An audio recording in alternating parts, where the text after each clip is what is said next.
তোমরা কারা আছো?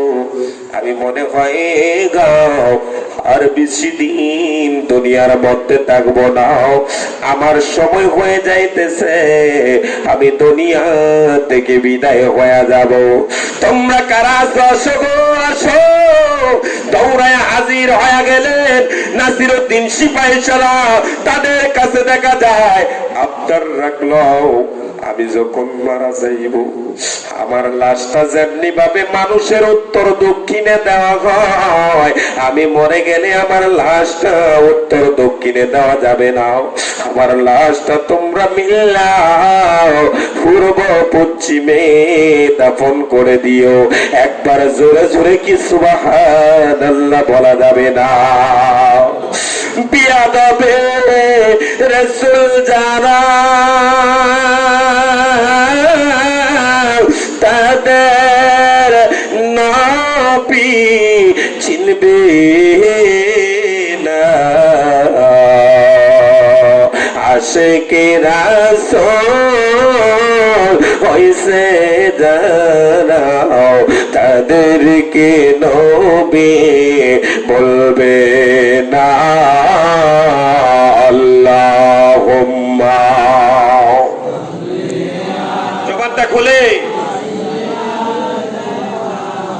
মাওলানা মুহাম্মদ ওয়া আলা আলি সাইয়্যিদিনা।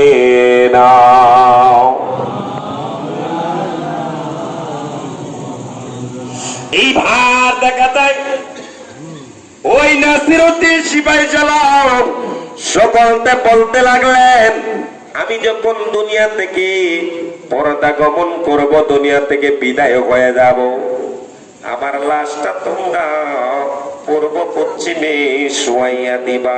ইমাম সাহেব আছে, আশেপাশে সবাই আছে, বলে না এই ওসিয়ত রাখা যাবে না, এইটা পালন করতে পারবো না, এইটাই আমরা রাখতে পারবো না। না না না না, অন্য কোন ওসিয়ত থাকলে বলতে পারেন। আসলে সবার কবর দেয় উত্তর দক্ষিণে, তারে কি পূর্ব পশ্চিমে দিত? কথা কথা কেউই রাজি হয় না, এটা সম্ভব না, এটা শরীয়তে নাই, বিধান নাই। এই ভাত দেখা দেয় ওই নাসিরউদ্দিন সিপাহী সারা বলে, আচ্ছা ঠিক আছে, তোমরা যা ইচ্ছা তাই করো। বলে আমি যা বলছি তাই হবে। নাসিরউদ্দিন সিপাহী সারা যখন দুনিয়া থেকে পর্দা গমন করলো, সকলে দেখা যায় সাদা মার্কি নাই না, দাফন কাফনের কাজ শেষ করলেন, জানাজাও পড়ালেন। জানাজা পড়াইয়া দেখা যায় অন্য মানুষদেরকে যেইভাবে উত্তর দক্ষিণে দেয়,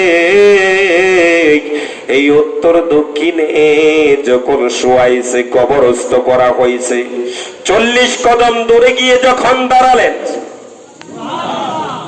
40 কদম যাইলেই তো মুনকার নাকির ফেরেশতা কবরের মধ্যে প্রবেশ করে।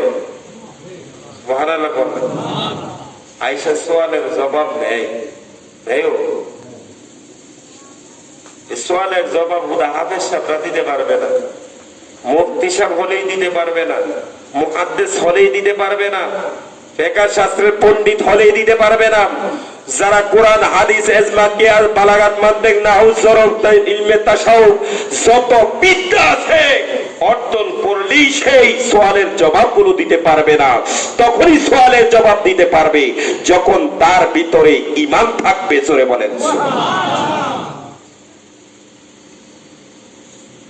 আল্লাহর ওলিদেরকে মানতে হবে নি?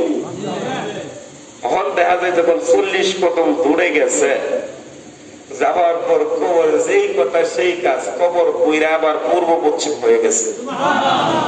আহা, এখানে যায় তারা ফেস লেগে গেছে, আরে কি করলাম রে। সুবহানাল্লাহ বলেন। এখনো পর্যন্ত ওই কবর পূর্ব পশ্চিমে আছে না? আরো জোরে বলুন, আছে না নাই? আল্লাহর ওলিরা পারে, কিন্তু আমরা মানি আর মানলে তুইনার মুইনার মৌলবি যদি না মানি তা আল্লাহর নিরার কোনো আসে যায় না। কথা কথা কিন্তু আমার বাবাজিরা বন্ধুরা, আমি অনেক জায়গার মধ্যে বলে থাকি ইলম অর্জন করতে করতে যিনি দুনিয়ার মধ্যে সব চাইতে বড় আলেম ছিলেন, যার নাম হইল, আপনারা একজন বলুন তো সবচেয়ে বড় এলেমদারি কে ছিলেন?